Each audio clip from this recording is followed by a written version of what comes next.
What if your deepest secrets shaped empires? What if scandalous passions ignited wars and toppled thrones? Step back into a world where desire defied every rule, from the year 500 to 1500. Number 10. Edward III of England's Final Folly. The roar of English triumphs echoed across Europe in the middle decades of the 14th century. King Edward III, a figure of immense strength and strategic brilliance, had led his kingdom to stunning victories against France, ushering in the 100 Years' War and claiming the French throne. His court at Windsor was a shining beacon of chivalry and martial prowess. By his side for decades stood Queen Philippa of Hainault, a beloved and respected consort, mother to a large and accomplished family, including the famed Black Prince. Their marriage, initially one of political alliance, had blossomed into a deep affection. The king and queen were seen as a model of royal stability and piety. Yet, even in the twilight of such a magnificent reign, shadows of human frailty began to creep in. As Edward aged, his once formidable health began to wane, and his sharp mind sometimes drifted. It was during this period of declining vigor that a new, highly unconventional figure began to capture the king's attention and, eventually, his heart. Her name was Alice Perrers, a woman of striking beauty and considerable ambition. She first arrived at court as a lady-in-waiting to the aging Queen Philippa, an intimate position that provided her with close proximity to the royal family.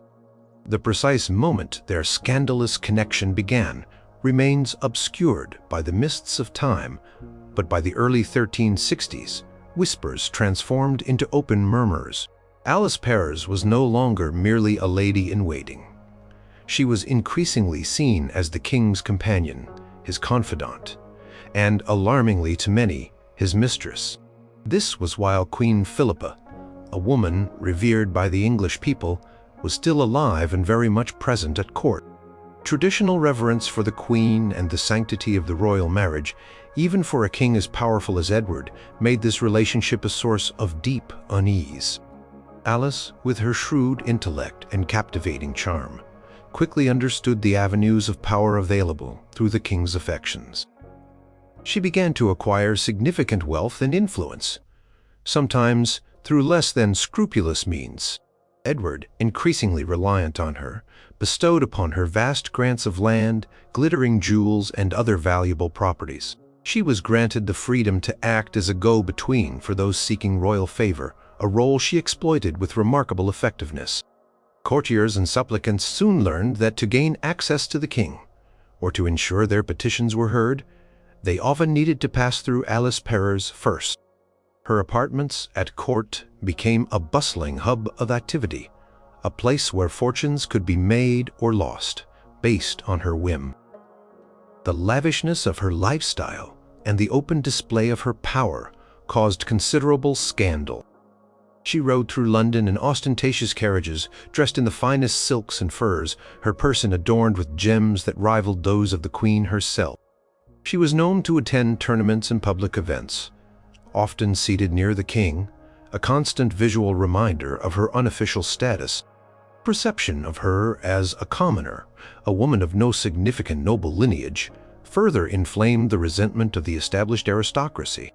How could such a woman wield such sway over the great warrior king?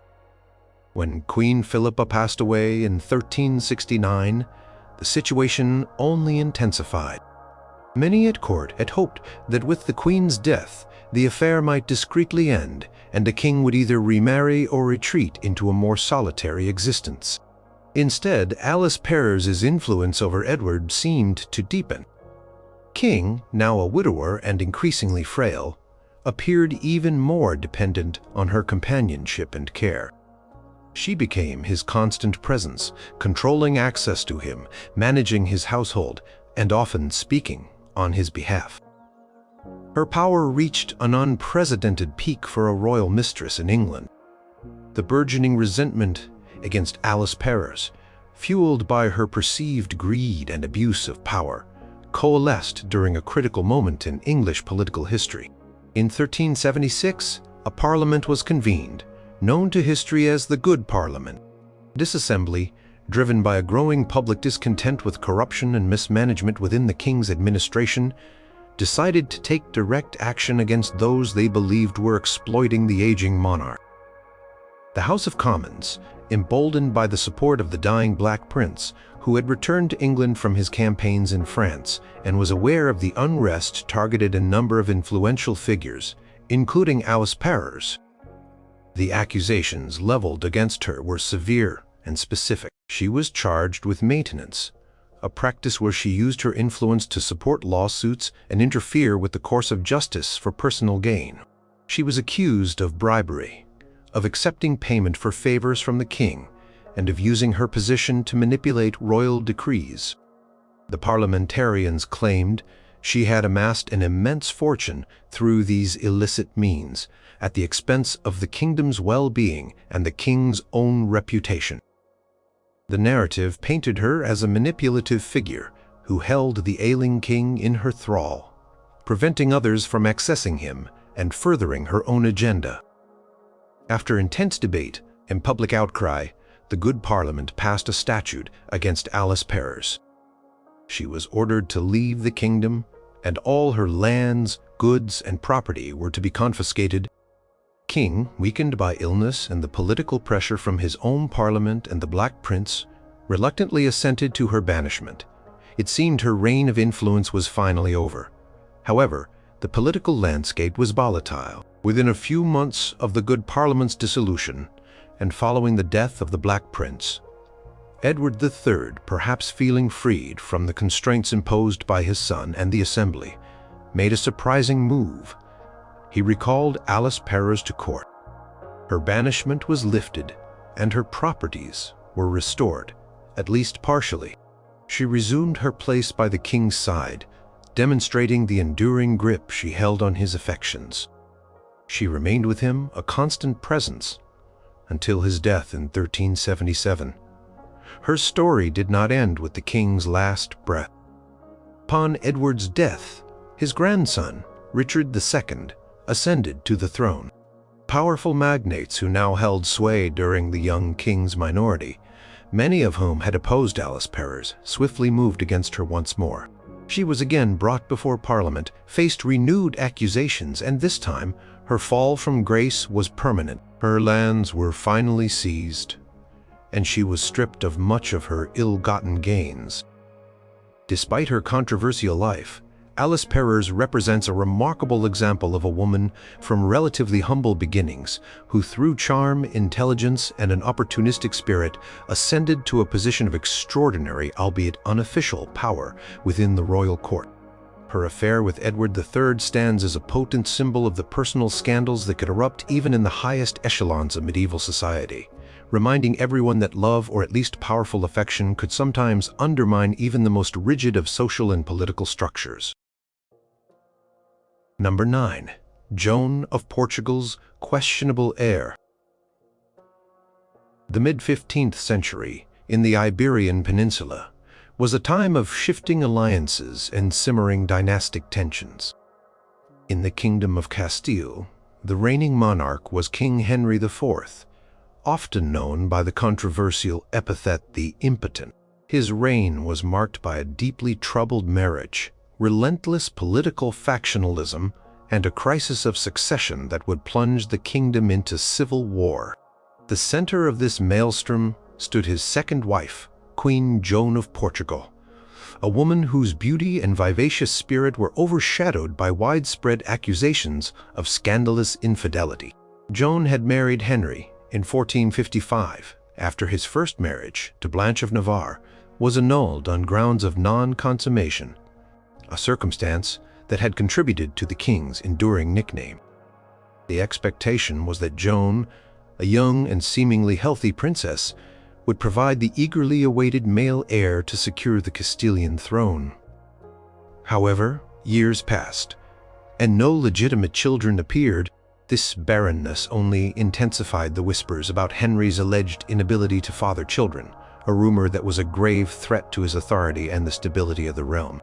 Then, in 1462, after 7 years of marriage, a daughter was born to Queen Joan. The royal child was named Joanna, a cause for celebration on the surface. Yet the joy was quickly poisoned by a venomous suspicion. King's critics, and indeed many within the court and beyond, openly doubted Henry's paternity. King's prior annulment and his consistent lack of offspring, combined with Queen Joan's reputation for a rather liberal and unconventional lifestyle, fueled the flames of doubt. It was widely believed that the true father of the princess was not King Henry, but a prominent nobleman at court, Don Beltrán de la Cueva, a favorite of the queen and a man who had rapidly risen through the ranks of the Castilian aristocracy under the king's patronage. This widespread belief earned the young princess the enduring and unflattering nickname La Beltranella.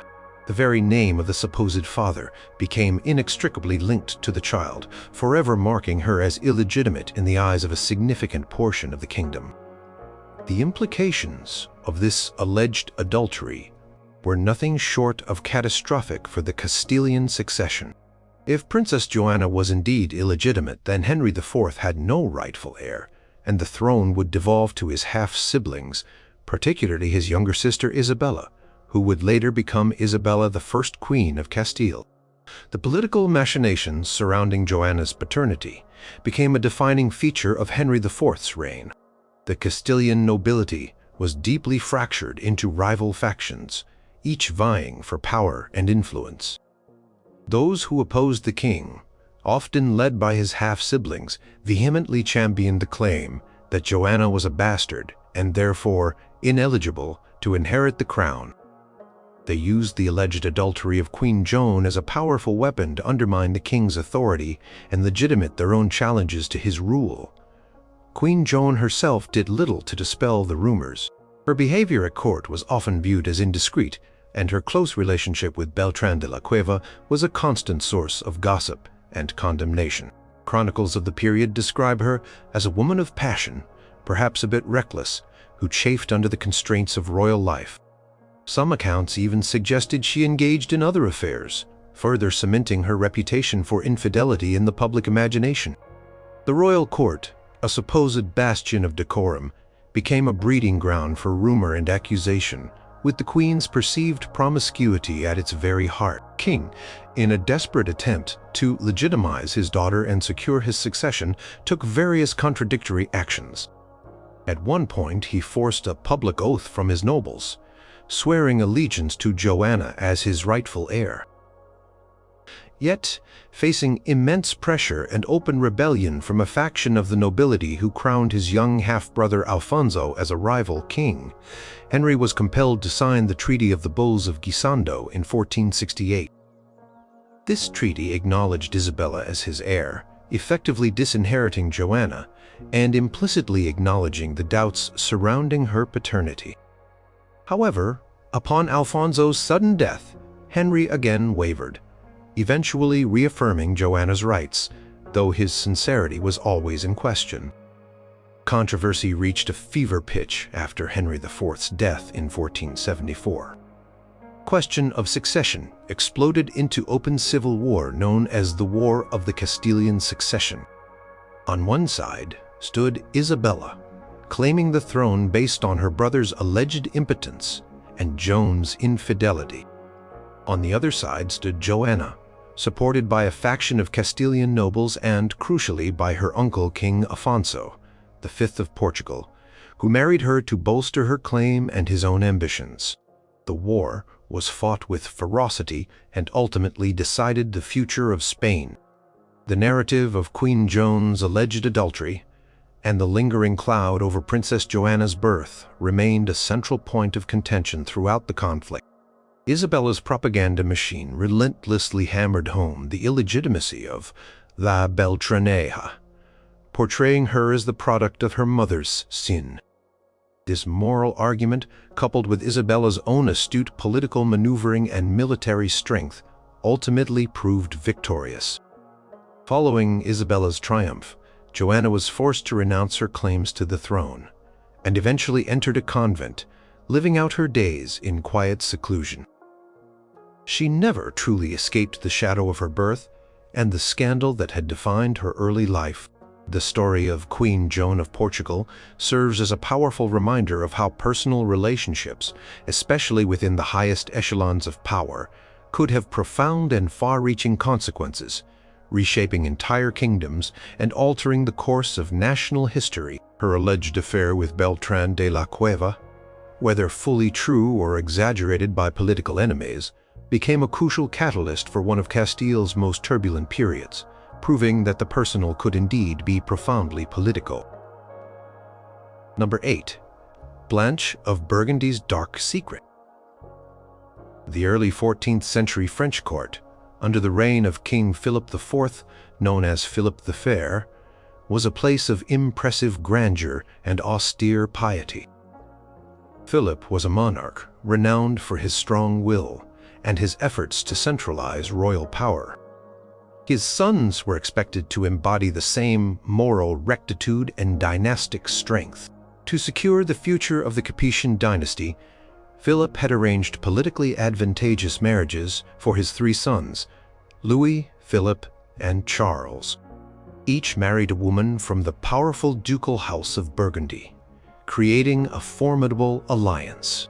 Among these royal brides was Blanche of Burgundy, the wife of King Philip's youngest son, Charles, who would later become Charles IV of France. Blanche was a woman of notable beauty, but also of a reputation for frivolity, and a certain indiscretion that would ultimately bring about her spectacular downfall. Her story, along with those of her sisters-in-law, unfolds as one of the most sensational royal scandals of the Middle Ages, an event that became known as the Tour de Nesle affair. The scandal erupted in 1314, sending shockwaves through the French court and beyond.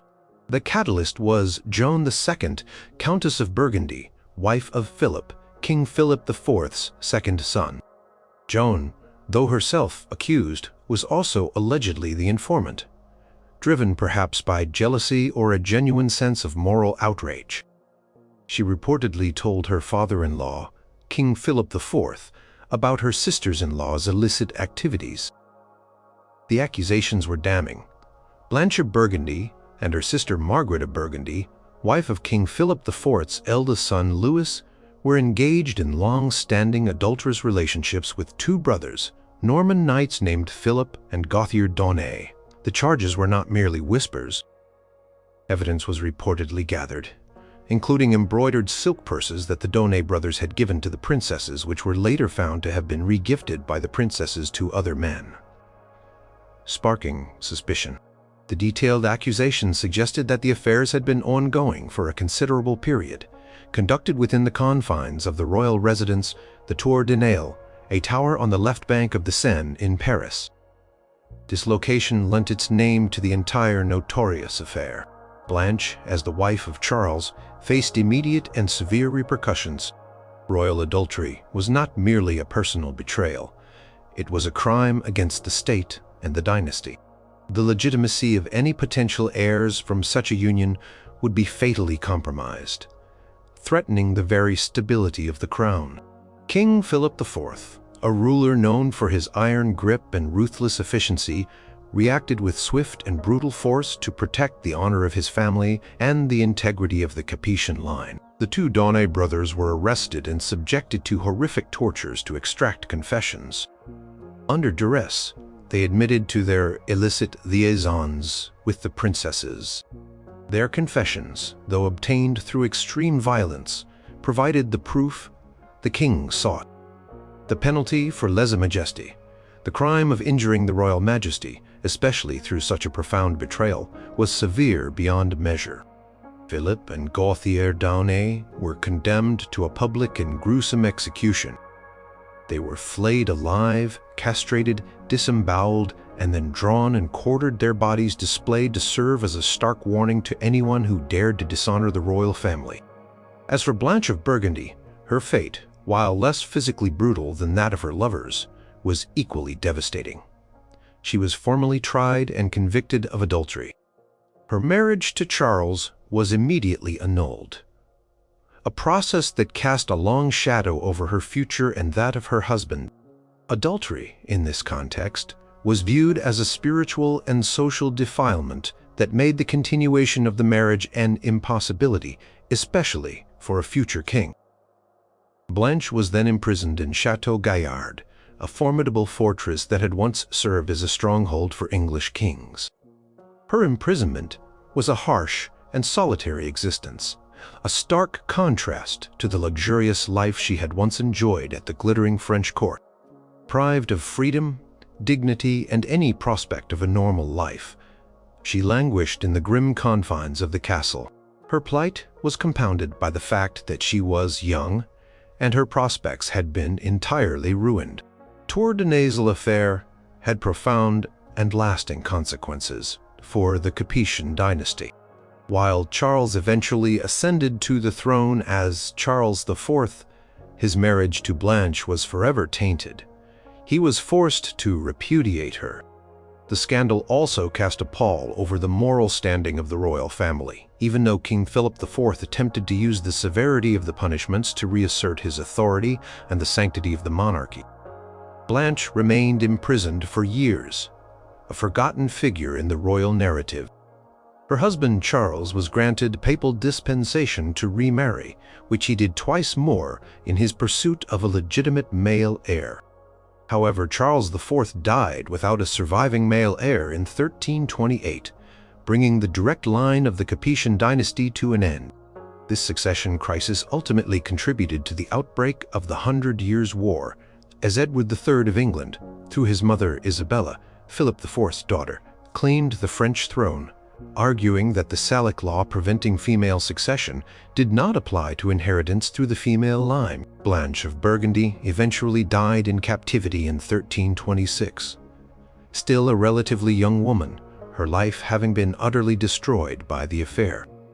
Her story stands as a chilling testament to the brutal consequences of royal adultery in the medieval period. It illustrates how the personal transgressions of those in power could not only ruin individual lives, but also destabilize entire dynasties, leaving a lasting impact on the political and social landscape of a kingdom.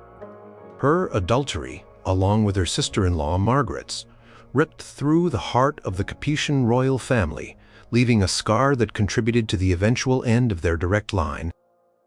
Number 7. Margaret of Burgundy's fatal folly. The vibrant and often ruthless world of early 14th century French royalty was rocked to its core by a scandal so profound it reverberated through generations, altering the course of dynastic history.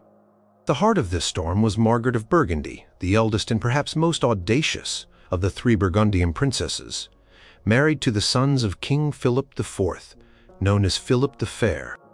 Margaret was the wife of Louis X, Philip IV's eldest son, who was also the heir apparent to the French throne. Her position was thus one of immense significance, placing her at the very pinnacle of power. Margaret's reputation was one of a lively and somewhat impetuous character, traits that ultimately led her down a path of perilous indiscretion. In 1314, a cascade of accusations fell upon the royal family, initiating the infamous Tour de Nesle affair. This scandal, which implicated Margaret and her sister Blanche of Burgundy, arose from alleged long-term adulterous relationships with two brothers, Philip and Gauthier d'Aunay, Norman knights from the king's household. The details of the affair, as pieced together from later accounts and confessions, painted a picture of calculated deceit and clandestine meetings within the confines of the royal residence, particularly the Tour de Nesle Tower in Paris. It was said that the d'Aunay brothers were secretly admitted to the princess's chambers for illicit encounters, a pattern of behavior that had allegedly continued for several years. The shocking aspect was not just the act of adultery itself, but its prolonged and apparently brazen nature, occurring literally under the nose of the austere King Philip IV.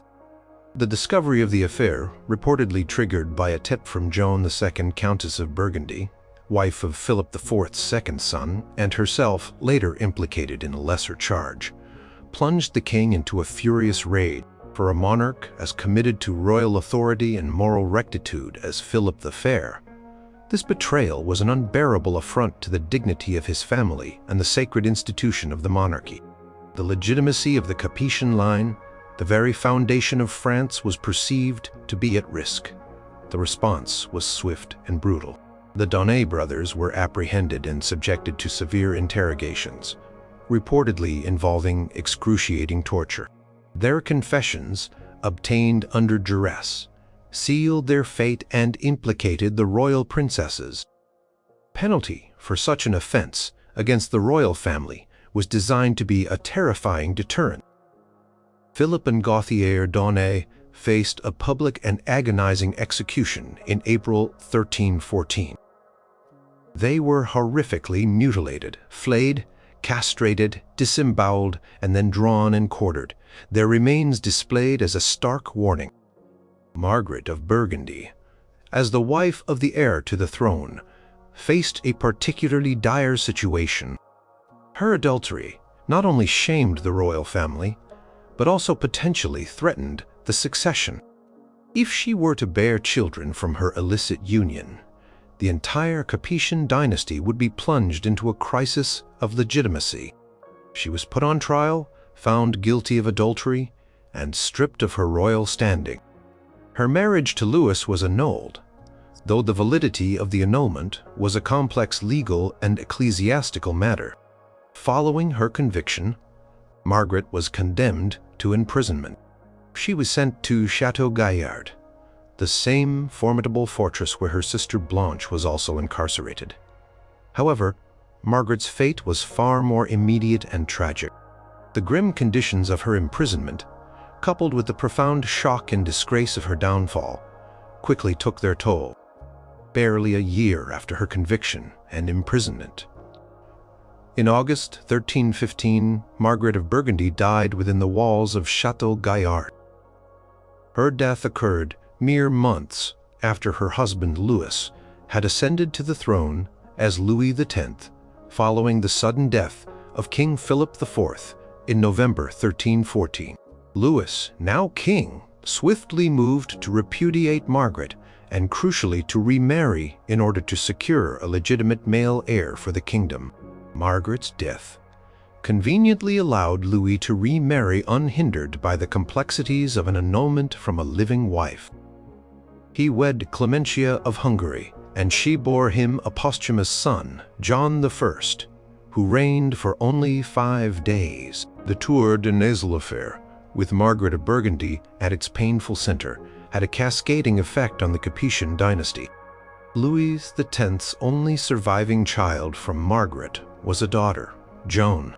Due to her mother's scandalous reputation and the subsequent application of Salic law, which generally barred female succession to the French throne, Joan was eventually bypassed in the line of succession. This was a critical factor in the ultimate demise of the direct Capetian line, when Louis X's younger brothers, Philip V and Charles IV, also failed to produce surviving male heirs. The failure of the Capetian kings to produce male heirs directly led to a succession crisis in 1328, when Charles IV died without a male heir. This opened the door for Edward III of England, through his mother Isabella, daughter of Philip IV, to claim the French throne, sparking the devastating 100 Years' War. While the immediate cause of the war was complex, the shadow cast by the Tour de Nesle affair, particularly Margaret's adultery and its impact on succession, played a significant, if indirect, role in the eventual end of the Capetian dynasty's direct male line.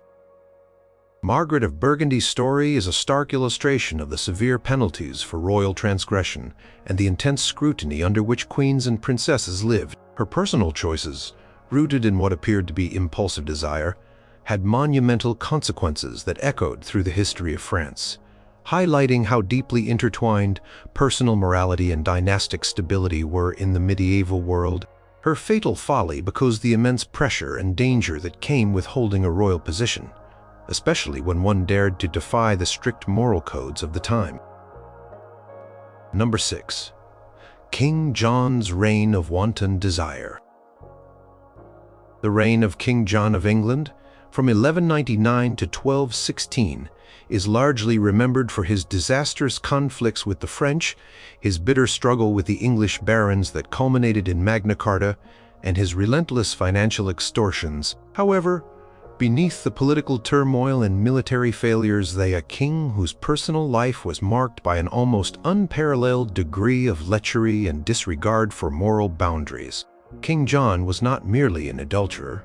He was a serial transgressor whose insatiable appetites for women often crossed the line into outright abuse of power, creating widespread resentment and contributing significantly to his unpopularity. John's first marriage, to Isabella, Countess of Gloucester, was dissolved early in his reign on grounds of consanguinity. This annulment was more a matter of convenience, paving the way for a more politically advantageous union.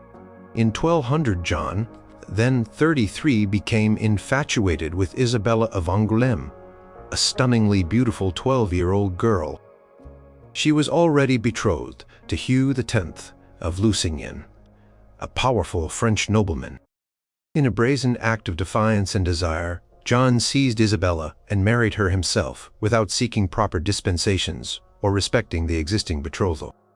This act was not only a personal affront to the Lusignan family, but a profound breach of feudal custom, sparking a conflict that contributed to the loss of much of England's continental territories to King Philip II of France. While this marriage was legitimate, albeit highly controversial in its making, John's fidelity within it was non-existent.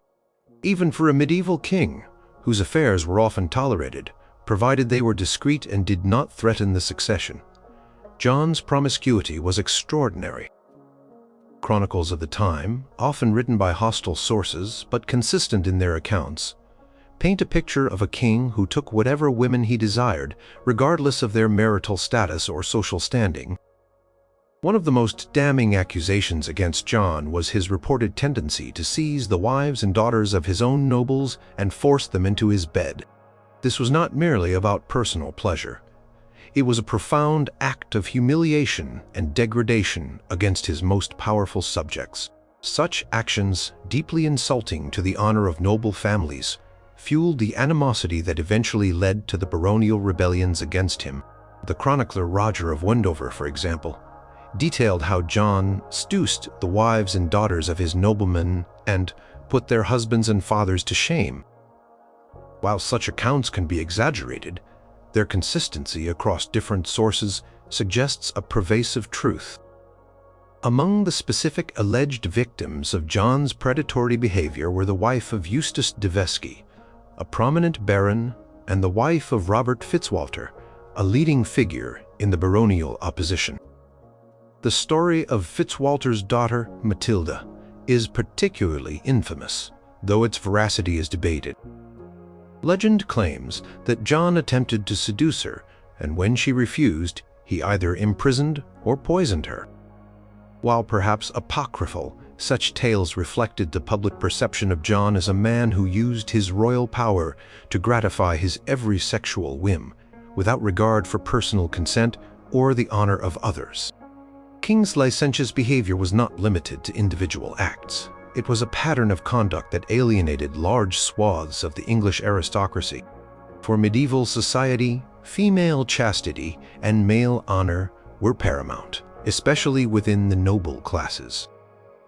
A king who so flagrantly violated these norms, not just through discreet affairs, but through open sexual predation, was seen as undermining the very moral order of the kingdom. It made him untrustworthy, unpredictable, and ultimately an unacceptable ruler in the eyes of many of his subjects. Furthermore, John's affairs often came with financial demands. It was common for royal mistresses, and even the women John propositioned, to be rewarded with gifts, lands, or positions. This generosity extended to his illicit companions, while the kingdom groaned under heavy taxation, only added to the public's perception of his irresponsibility and selfishness. The king's private desires were seen to directly impact the kingdom's finances and its moral standing. John also had numerous illegitimate children, the exact number of whom is uncertain, but estimates range into the dozens. Many of these children were born to various mistresses, demonstrating a sustained pattern of extramarital relationships throughout his life. Some of these children, like Richard Fitzroy, whose mother was likely a noblewoman named Adela, were even acknowledged and granted lands or positions, a testament to the open secret of John's many dalliances. Combined weight of John's military failures, his financial rapacity, his tyrannical governance, and his deeply scandalous personal life created an atmosphere of profound discontent. His widespread reputation as a lecherous and dishonorable king played a significant role in eroding the loyalty of his barons and subjects. When the barons finally rose in rebellion, forcing him to seal Magna Carta in 1215, their grievances were not solely political and economic. They also stemmed from a profound moral outrage against a king who had so consistently violated the unwritten rules of chivalry, honor, and proper conduct, including his flagrant and widespread adultery. King John's personal life serves as a stark example of how a monarch's private morality, or lack thereof, could directly contribute to the unraveling of his reign. His persistent and often brutal pursuit of women, even those already married or betrothed, undermined his authority, alienated his most powerful subjects, and ultimately contributed to the chronic instability that defined his time on the English throne. His reign remains a grim reminder that even the most powerful could not escape the consequences of their unchecked desires, especially when those desires directly trampled upon the honor of others.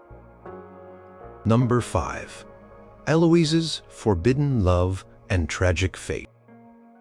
The 12th century was an era of profound intellectual awakening and spiritual fervor across Europe, but it was also a time of rigid social structures and strict moral codes, particularly within the hallowed halls of the church. Yet, even amid such strictures, a passionate and ultimately catastrophic love affair blossomed between two of the most brilliant minds of their age, Peter Abelard, a renowned philosopher and theologian, and his gifted student Heloise d'Argenteau. Their story is one of intellect, forbidden desire, and a brutal price paid for breaking societal norms, becoming one of the most enduring and tragic narratives of medieval romance and suffering. Peter Abelard was already a towering figure in Parisian intellectual circles by the early 1100s. Known for his sharp wit, revolutionary, logical methods, and engaging teaching style, he attracted students from all corners of Europe. He was a brilliant Maidic, an undeniably arrogant man, confident in his abilities and unafraid to challenge established dogma, a trait that would later bring him into conflict with powerful church authorities. Heloise d'Argenteau was an orphaned niece of Fulbert, a canon at Notre Dame Cathedral. She was described as possessing extraordinary intelligence, an exceptional grasp of Latin, Greek, and Hebrew, and a profound philosophical understanding that rivaled that of the most learned men of her time. Fulbert, proud of her intellect, sought out the best possible tutor for her, and his choice fell upon the celebrated Abelard. Abelard, captivated by Heloise's brilliance and beauty, saw in her more than just a pupil. He later confessed in his autobiographical work, Historia Calamitatum, The Story of My Misfortunes, that his ambition shifted from intellectual renown to indulging his desires. He even paid Fulbert to lodge him in the canon's house, ostensibly to teach Heloise, but in reality to facilitate their secret relationship. He wrote, "We were united first in the dwelling where love drew us, then in the hearts which the same love inflamed." Their affair began with intellectual companionship, but quickly escalated into a passionate romantic and physical relationship. They devoured books and each other's company, engaging in deep philosophical discussions by day and intimate embraces by night. Heloise, uncommonly for a woman of her time, was fiercely intellectual and independent, fully reciprocating Abelard's love and recognizing his genius. The secret, however, could not last. This was a catastrophic development for Abelard, a cleric, though not yet a priest. His path was clearly towards the church, and a celebrated scholar. Child would expose their illicit relationship, ruin his career, and bring immense shame upon Heloise and her uncle. To protect Abelard's reputation and avoid immediate public disgrace, Heloise was sent away to Abelard's sister in Brittany, where she gave birth to a son, whom she named Astrolabe. To appease a furious and humiliated Fulbert, and in an attempt to legitimize their child and salvage some semblance of honor, Abelard secretly married Heloise. Marriage for a man in Abelard's clerical position was a significant transgression against church rules, particularly for those on the path to becoming priests. The marriage was kept secret at Heloise's insistence, as she was acutely aware that public knowledge of it would destroy Abelard's burgeoning ecclesiastical career. She even denied the marriage to her uncle, further enraging Fulbert. Fulbert, feeling betrayed and dishonored by both Abelard's seduction of his niece and the secret marriage, plotted a horrific revenge. One night, while Abelard was asleep, Fulbert's servants broke into his room and brutally castrated him. This barbaric act permanently ended Abelard's physical capacity for fatherhood, and symbolically his prospects within the higher ranks of the church. The physical mutilation was devastating for Abelard, physically and psychologically. He interpreted it as divine punishment for his sins and a call to a more ascetic life. He entered a monastery, and Heloise, under his urging and out of devotion to him, took the veil as a nun. Despite her initial reluctance and her fervent wish to remain with him, they effectively ended their worldly lives together. Their separation, however, did not extinguish their intellectual and emotional bond. Years later, a series of profound and deeply personal letters passed between them, often referred to as the Letters of Abelard and Heloise. These letters are among the most famous and moving correspondences in history. In them, Heloise expresses her enduring love, her profound sorrow, and her intellectual struggles with the path forced upon her. She critiques Abelard's decision to make her take the veil, arguing that her love for him was pure and that she would rather be his mistress than the abbess of the world. Abelard, in turn, offers guidance and expresses remorse, urging her to focus on her spiritual life. Heloise rose to become a respected abbess, known for her piety and administrative skills. Abelard continued his academic work, though his life was marked by further controversies and theological disputes. Her son, Astrolabe, grew up in the care of Abelard's family. The story of Heloise and Abelard stands as a testament to the power of forbidden love in an age of strict moral codes. Their intellectual connection transcended the physical, enduring even after the brutal act that separated them. Their tragedy was a consequence of their defiance of societal and ecclesiastical expectations regarding celibacy for clerics and the control of female sexuality. Heloise, in particular, was a remarkable figure, a woman of profound intellect and passionate conviction who, despite being wronged, maintained her dignity and strength, leaving behind a legacy that continues to resonate centuries later. Their tale explores the eternal conflict between human desire, intellectual pursuit, and the rigid constraints of a medieval world demanding conformity. Number 4. Agnes Sorel, the king's uncrowned queen. The 15th century in France was a period of profound national struggle. The latter half of the 100 Years' War, it was a time when France, battered by English invasions and internal strife, desperately needed strong leadership. King Charles VII, often seen as a timid and indecisive figure early in his reign, famously found renewed purpose through the inspiration of Joan of Arc. Yet, after Joan's dramatic entry and tragic end, another woman, far more controversial, would come to wield extraordinary influence over the king and, by extension, the affairs of the French court, Agnes Sorel. Her story is one of beauty, ambition, and an open, scandalous affair that redefined the role of a royal mistress in medieval Europe. Agnes Sorel arrived at the royal court of Charles VII around 1443, a time when the king was finally beginning to consolidate his power and push back against the English. She was a woman of exceptional beauty, often described as having a captivating presence and a sharp mind. Her youthful charm and vivacity immediately captivated the king, who had been long married to the pious and unassuming Marie of Anjou. Their relationship quickly progressed beyond mere courtly admiration. Agnes became Charles VII's official mistress, a position that, while not unheard of, was conducted with a degree of openness and lavishness that shocked many contemporary observers. Charles showered Agnes with wealth, lands, and titles. She was granted the title of Dame de Beauté sur Marne, a literal translation of Lady of Beauty, which became her informal designation.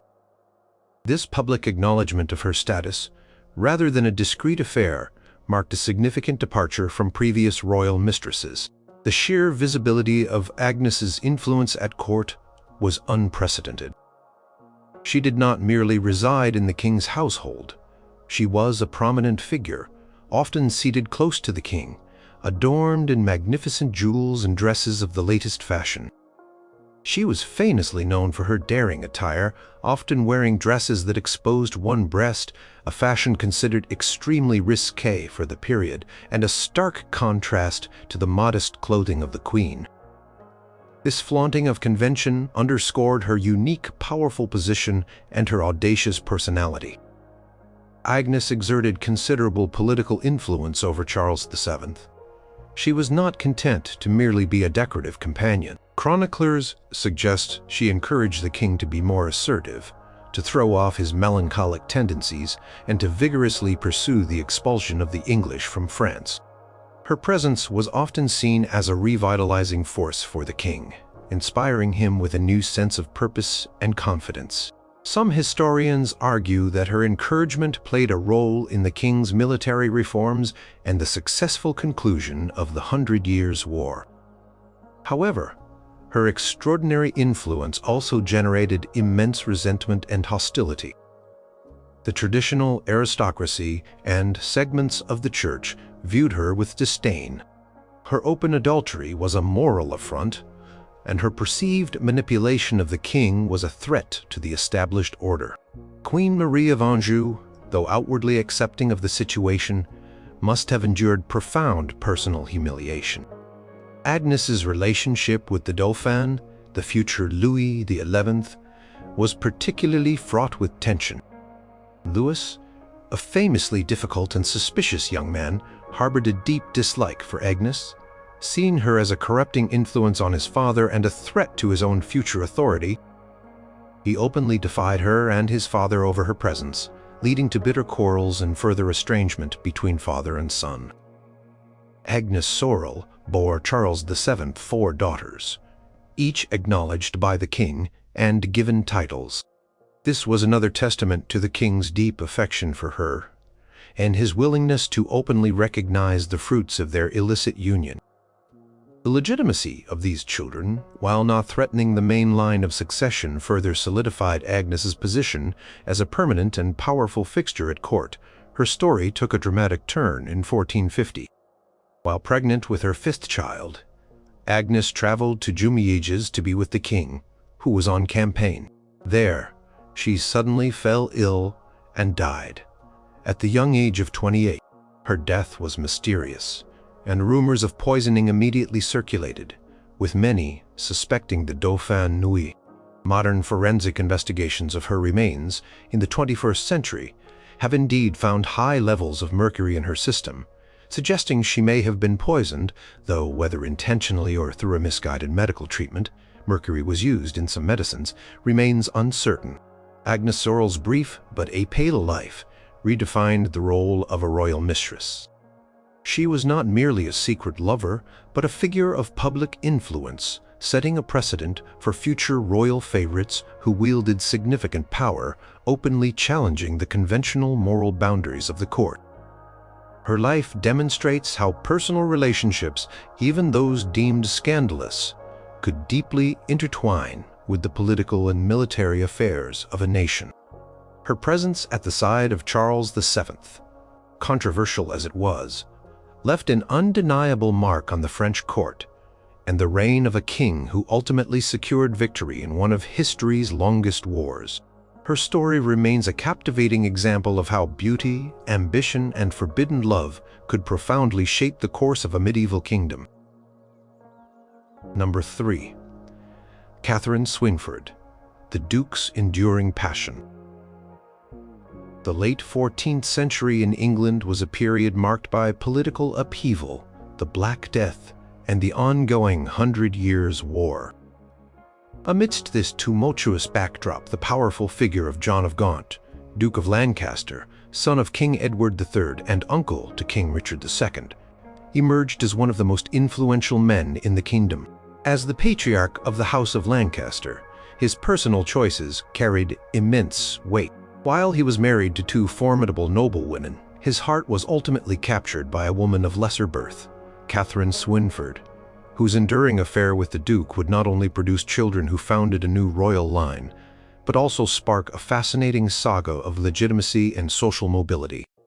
Catherine Swynford, born Catherine de Rote, was originally from Hainaut, a region that had close ties to the English royal family through Queen Philippa, John of Gaunt's mother.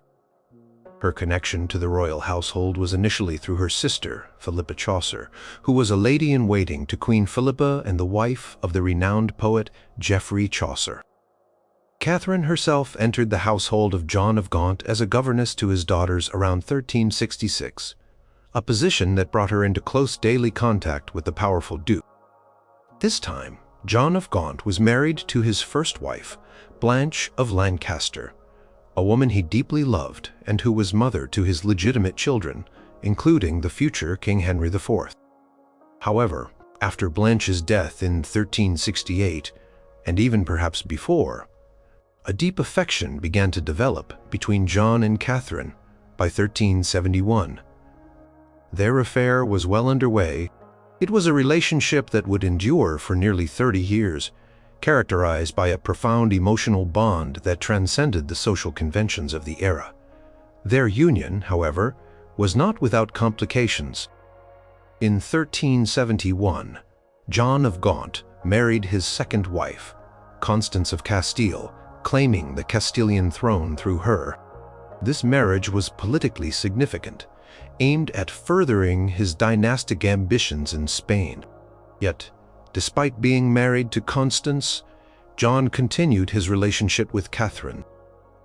This open, long-term affair, while perhaps not entirely unique for a nobleman of his stature, was notable for its visibility and the deep emotional attachment it clearly signified. Catherine bore John of Gaunt 4 children: John, Henry, Thomas, and Joan. These children, born out of wedlock, were given the surname Beaufort after the castle of Beaufort in Champagne, France, one of John of Gaunt's properties. Their existence was an open secret at court, and while they were beloved by their father, their illegitimate status was a source of social complexity.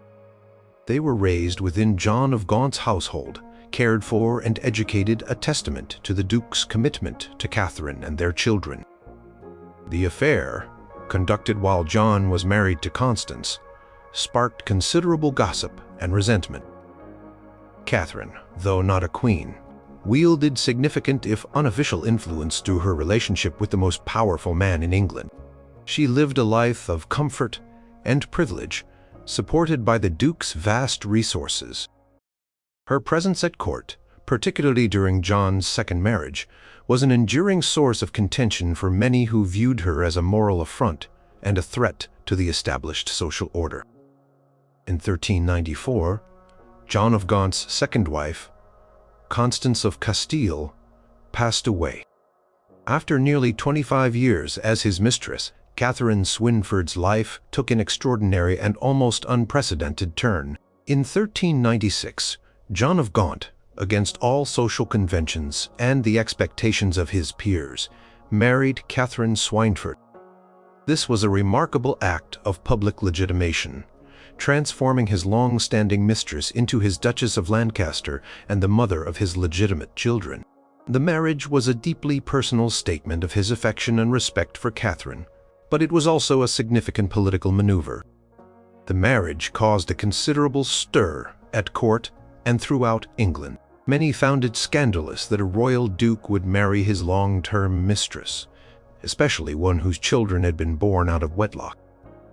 However, John of Gaunt, powerful and determined, navigated these objections. He secured a papal bull from Pope Boniface IX, confirming the legitimacy of his marriage to Catherine and, more importantly, legitimizing their 4 Beaufort children.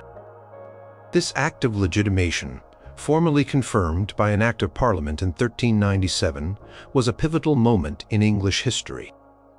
Declared the Beaufort children legitimate, though with a clause that specifically barred them and their descendants from inheriting the English throne. Despite this exclusion, the Beauforts became a powerful and influential noble family. Their descendants would play a crucial role in English politics, most famously through Lady Margaret Beaufort, granddaughter of John Beaufort, who became the mother of King Henry VII. It was Henry VII, a descendant of Catherine Swynford and John of Gaunt, who ultimately founded the Tudor dynasty after winning the Wars of the Roses. Catherine Swynford, who died in 1403, lived to see her children become part of the English nobility. Her journey from governess to Duchess of Lancaster and progenitor of a royal line is a testament to her enduring relationship with John of Gaunt. Their affair, born of passion and sustained by deep affection, transcended the moral and social boundaries of the medieval world. It highlights how personal desires, when combined with immense power, could not only challenge but ultimately reshape the foundations of dynastic succession and the understanding of legitimacy in medieval England. Her story illustrates that even within the most rigid social structures, true affection could sometimes pave a path to an unexpected and historically significant future. Number 2. Isabella of France, the she-wolf's deadly embrace. The early 14th century witnessed a tumultuous chapter in English history, shaped by a queen whose desire for power and a scandalous affair would lead to the downfall and brutal demise of her own husband, King Edward II.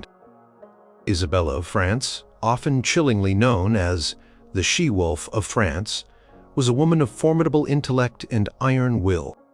Married to Edward II in 1308, her story is a dramatic saga of neglect, rebellion, and a forbidden love that reshaped the English throne. Isabella was the daughter of King Philip IV of France, known as Philip the Fair, a powerful and imposing monarch.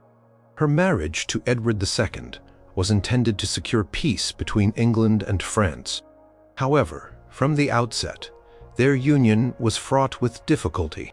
Edward II was a king whose preferences and personality clashed starkly with his queen's expectations.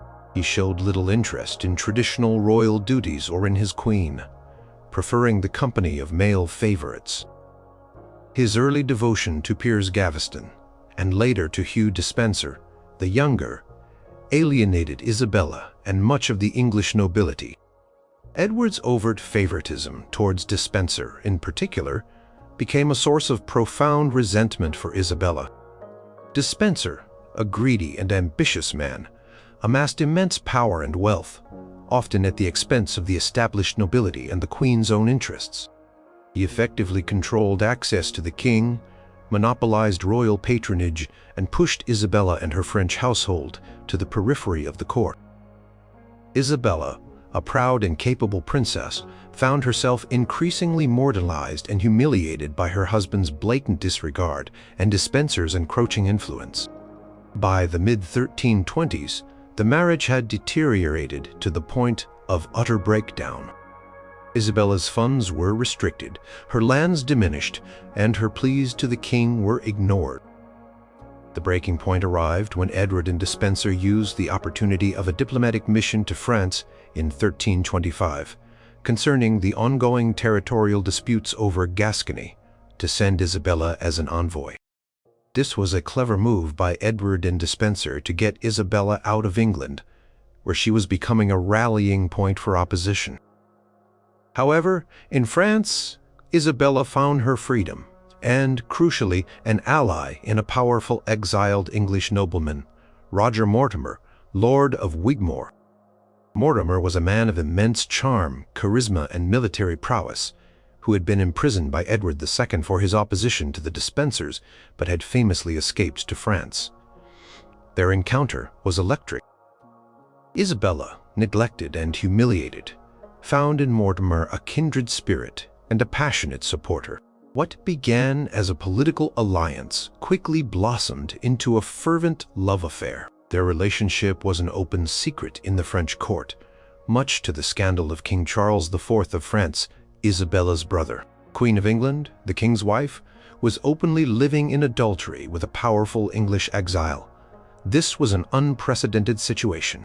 Isabella and Mortimer became inseparable, raising an army of English exiles and mercenaries, funded by their French sympathizers.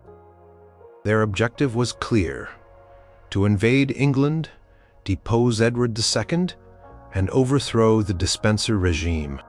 In September 1326, Isabella and Mortimer, accompanied by Isabella's eldest son, the young Prince Edward, the future Edward III, launched their invasion of England. They landed in Suffolk, and their forces swelled as disgruntled nobles and commoners, weary of Edward II's misrule and the Despensers' tyranny, flocked to their banner. The invasion was a stunning success. Edward II, abandoned by his subjects, fled, and the Despensers were quickly captured and brutally executed. Hugh Despenser, the younger, the king's hated favorite, suffered a horrific death by hanging, drawing, and quartering. With the Despensers eliminated, the stage was set for Edward II's removal. Parliament was convened, and a series of charges were laid against the king, including incompetence, tyrannical rule, and his perceived lack of interest in governing. Combination of these political grievances with the implicit moral condemnation of his relationship with Despenser, which many chroniclers viewed as a perversion of natural order, sealed his fate. Edward II was formally deposed in January 1327, making way for the ascension of his son Edward III, though still a minor, under the regency of Isabella and Mortimer. Isabella and Mortimer now ruled England as de facto monarchs. Their power was absolute, and their relationship remained a public display of their intertwined authority. Mortimer took the title of Earl of March, and their joint governance was marked by considerable ambition and often ruthless suppression of dissent. However, their rule was not without its own controversies. The young Edward III chafed under their control, and many English nobles resented Mortimer's meteoric rise and the scandalous nature of his relationship with the Queen Mother. The ultimate and most enduring consequence of Isabella's affair was the fate of Edward II. Imprisoned after his deposition, the deposed king was eventually murdered in Berkeley Castle in September 1327 in circumstances that remain shrouded in grim mystery, but are widely believed to have been orchestrated by Mortimer, likely with Isabella's knowledge or tacit approval. The method of his death, rumored to be a red-hot poker inserted into his anus, was intended to be both agonizing and a perverse punishment for his perceived sexual preferences. Isabella and Mortimer's reign was short-lived. In 1330, the 18-year-old King Edward III, with the support of a group of loyal nobles, launched a coup against his mother and her lover. Mortimer was captured, tried for treason, and executed at Tyburn. Isabella was spared her life, but she was forced into comfortable but restrictive retirement at Castle Rising. She lived out her days away from the centers of power, her scandalous past a permanent stain on her legacy. Isabella of France's story is a dramatic account of a queen's betrayal, a forbidden love, and its devastating consequences. Her affair with Roger Mortimer was not merely a private transgression. It was a powerful political catalyst that ignited a revolution, overthrew a king, and led to a regency built on illicit passion. Her chilling nickname, the She-Wolf of France, endures as a testament to her ruthless determination and the dark power she wielded, proving that a woman's desire, when coupled with a thirst for justice and power, could unravel an entire kingdom.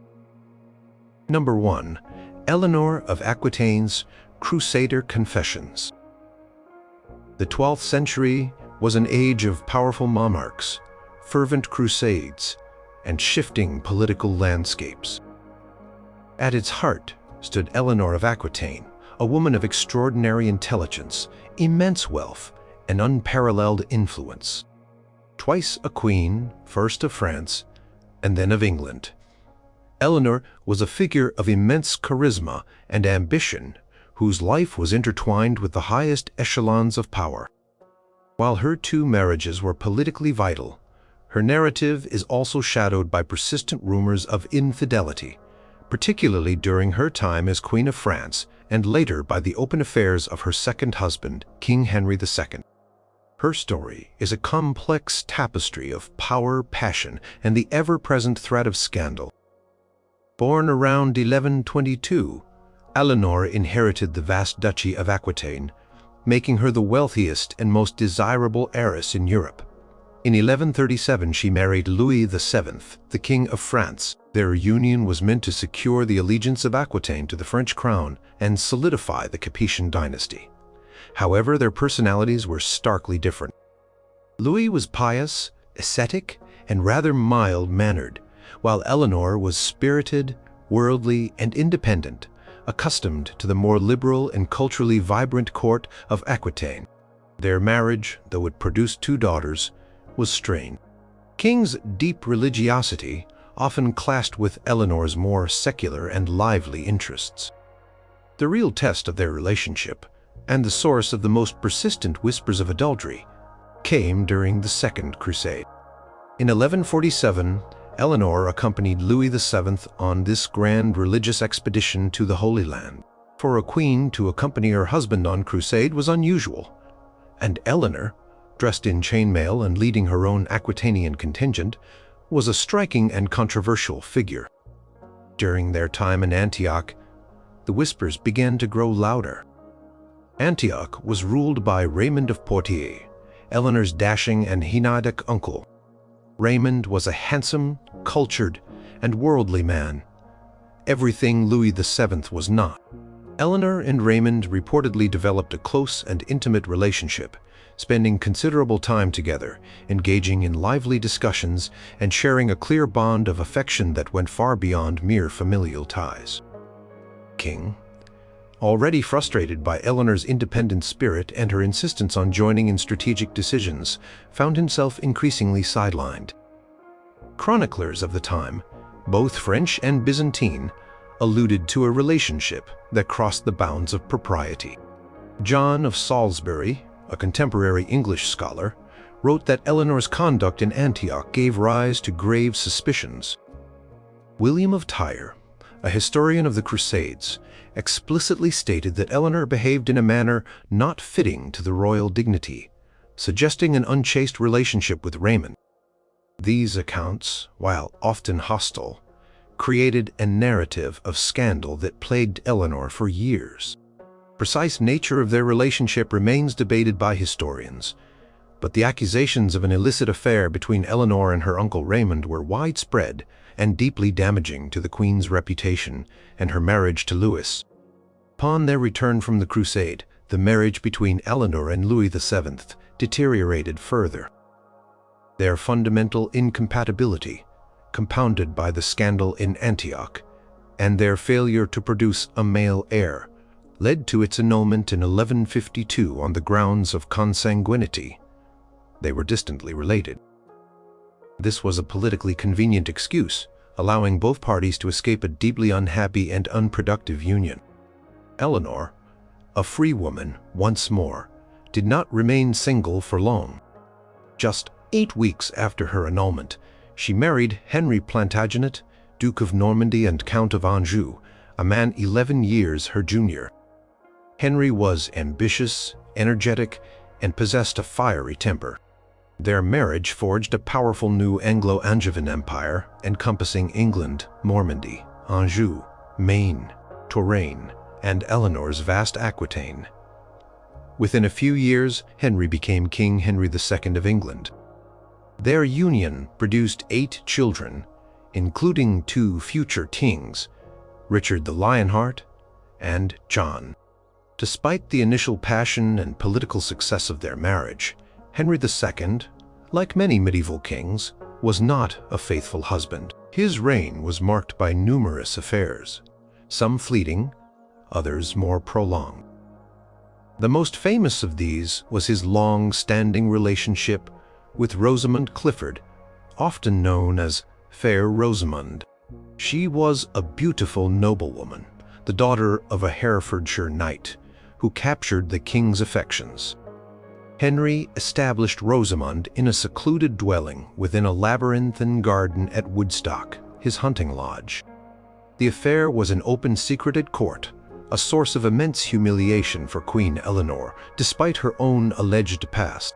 Eleanor, a proud and powerful woman, found her position as queen challenged by the public knowledge of her husband's mistress. This deeply personal betrayal, alongside Henry's increasing restrictions on her political power in Aquitaine and his oppressive rule over their sons, contributed to the growing estrangement between the royal couple. The affair with Rosamund Clifford became a potent symbol of the king's disrespect for his marriage vows and his queen. Stories, some perhaps apocryphal, circulated about Eleanor's furious jealousy and her eventual confrontation with Rosamund.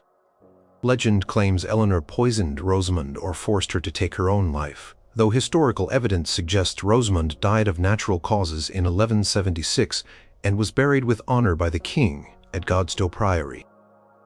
Nevertheless, the narrative of Eleanor's vengeful wrath against her rival became deeply ingrained in popular culture. The tension between Eleanor and Henry finally erupted into open rebellion.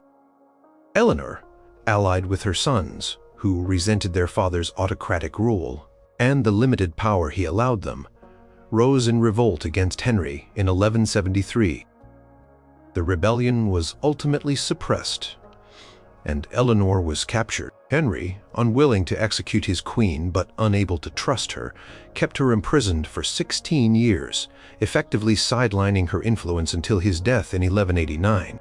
Eleanor of Aquitaine's life, spanning nearly a century of medieval history, was defined by her immense power and fierce independence. While her own alleged affair during the Crusade remains debated, the pervasive rumors and the scandal it created contributed to the end of her first marriage.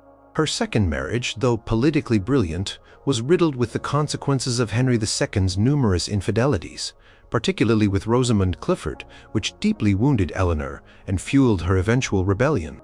Her story describes the complex interplay of power, politics, and personal desires, demonstrating how even the most formidable figures in medieval history could be deeply affected by the moral strictures and scandalous realities of their time. Her life is a powerful narrative of a woman who defied conventions, but who also suffered the repercussions of personal betrayals and the pervasive nature of adultery in royal courts.